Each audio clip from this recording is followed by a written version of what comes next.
Hi guys! Kumusta kayong lahat? May papaya ba kayo sa bahay? Kung mayroon, tara gawin natin ang masarap na siguradong magustuhan ng lahat. Napakadali lang nito at napakasimple lang at kunti lang masangkap na kailangan. At sigurado akong pag ganito gawin nyo sa papaya, magustuhan ito ng mga anak nyo. Lalo na pag mahilig sila sa french fries, subukan yung ganitong luto, siguradong mag-enjoy sila dito. Perfect ito pang merienda. Pwede palang papaya ganito gawin, ang sarap niya.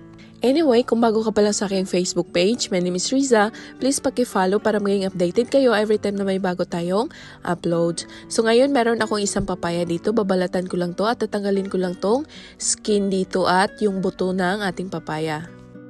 Anyway, tell me where you're watching from and comment kayo sa baba kung taga saan kayo para next video natin ma-shoutout ko yung pangalan nyo.